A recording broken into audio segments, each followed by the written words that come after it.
পদ্মা সেতুর জাজিরা প্রান্তরে দাউডুবা এলাকায় টায়ারে আগুন দেওয়া হয়। পৌনে 1 ঘন্টা সড়কে বন্ধ ছিল যান চলাচল। এই মুহূর্তে মুন্সিগঞ্জে আছেন সহকর্মী নাসিরউদ্দিন উজ্জ্বল। সরাসরি যুক্ত হব তার সাথে।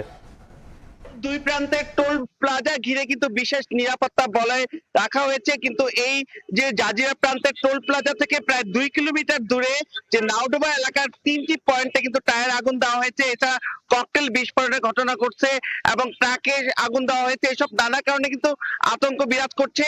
তো এখন কিন্তু সকাল 7:30টার পরে থেকে আবার যানবাহন চলাচল শুরু হয়েছে।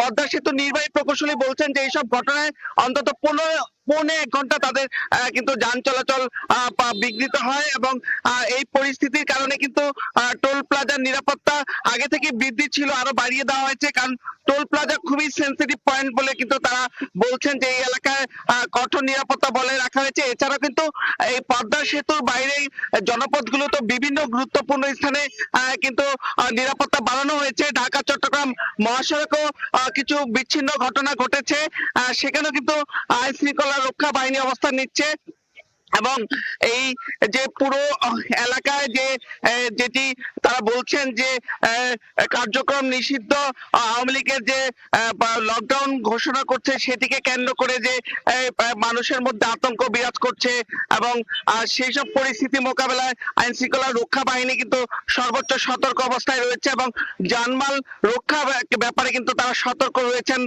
বলছেন। এবং মুন্সিগঞ্জের যে মোক্তারপুর একটি গুরুত্বপূর্ণ পয়েন্ট রয়েছে যেটি ঢাকা থেকে নারায়ণগঞ্জ হয়ে রাজধানী এই সঙ্গে সহজ যোগাযোগ মুন্সিগঞ্জের সেই পয়েন্ট ছাড়াও কিন্তু যেটি অন্যান্য গুরুত্বপূর্ণ পয়েন্ট রয়েছে সিরাজদিকান, শ্রীনগর, লোহজং, গজারিয়া এবং টঙ্গিবাড়ি, প্রত্যেকটি পয়েন্টকেই তারা গুরুত্ব দিচ্ছে এবং গোয়েন্দা নজরদারি বৃদ্ধি করা হয়েছে।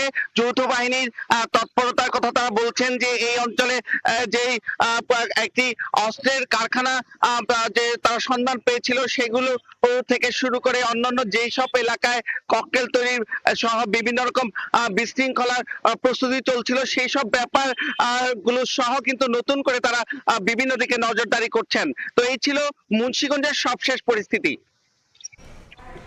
যুক্ত ছিলাম মুন্সিগঞ্জ থেকে।